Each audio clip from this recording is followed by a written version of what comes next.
দীর্ঘদিন পর চেনা রূপে পর্যটন নগরী বান্দরবানের সব পর্যটন কেন্দ্র। ঈদের টানা ছুটিতে পর্যটকদের আগমনে মুখরিত হয়ে উঠেছে পাহাড় কন্যা খ্যাত বান্দরবান।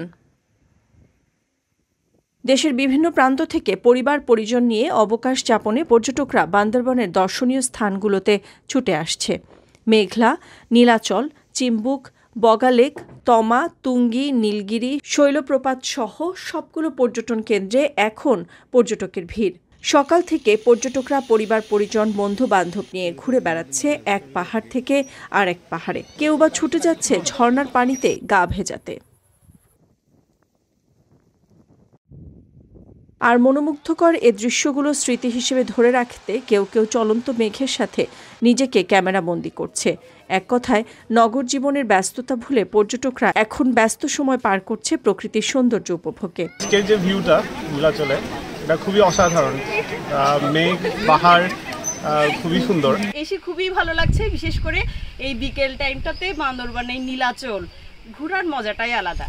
কারণ হচ্ছে এখানে এত সুন্দর গাছগাছালি এবং এত সুন্দর ডেকোরেশন, মানে সত্যিই মনোমুগ্ধকর। না আসলে কখনোই ভাবা যাবে না যে নীলাচলের সৌন্দর্যটা এত বেশি। আমার মা বাবার সাথে বান্দরবানে ঘুরতে আসছি, তো আমরা অনেক জায়গায় ঘুরেছি আর আমার অনেক মজা লেগেছে। তো এত সুন্দর জায়গা আমি কখনো জানি না, ফার্স্ট টাইম। তো আমরা মেঘলায় গিয়েছি, অনেক জায়গায় ঘুরেছি, তো আমার অনেক ভালো লেগেছে। মানে এত ভালো এক্সপিরিয়েন্স, আমরা অনেক হিল স্টেশনে গেছি ইন্ডিয়াতে আরও বাইরেও, কিন্তু এখানে যে একটা ফিলিং পেয়েছি, খুব ভালো এক্সপিরিয়েন্স, লোকেরা খুব ভালো আর এনভায়রনমেন্টটা এত ভালো যে কালকে তো এত ক্লাউড, মনে হচ্ছে আমাদের রুমের মধ্যে ক্লাউড চলে আসছে। এবার থেকে শুনেছি যে এটা অনেক সুন্দর জায়গা, ইচ্ছে করেছে অনেক ঘুরতে, এসে দেখতেছি এটা অনেক মজার একটা জায়গা। আমরা নীলাচল গিয়েছি, তারপর নীলগিরি গিয়েছি, তারপর স্বর্ণ মন্দির গিয়েছি। এখানে বান্দরবানে এসে আমাদের অনেক আনন্দ উপভোগ হচ্ছে। টানা ছুটিতে বেড়াতে আসা পর্যটকরা যেন নিরাপদে নির্বিঘ্নে পর্যটন কেন্দ্রগুলোতে ঘুরে বেড়াতে পারে, সেজন্য নানা পদক্ষেপ গ্রহণের কথা জানান ট্যুরিস্ট পুলিশ।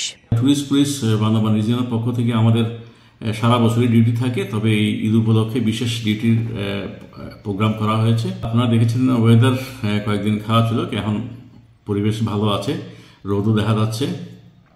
তো আমরা আশা করি দিনকে দিন আমাদের বান্দরবানের যে স্পটগুলো আছে সেখানে পর্যটকদের আনাগোনা বেশি হবে এবং আমরা ট্যুরিস্ট পুলিশ সবসময় তাদের সহযোগিতা দিয়ে যাব এবং দুর্গম এলাকাগুলোতে আমাদের ট্যুরিস্ট পুলিশের পাশাপাশি আমাদের জেলা পরিষদ সক্রিয় আছে। জেলায় পর্যটকদের সেবায় রয়েছে শতাধিক hotel, motel, resort, guest house. এছাড়াও পর্যটক পরিবহনে রয়েছে 4 শতাধিক চাঁদের গাড়ি।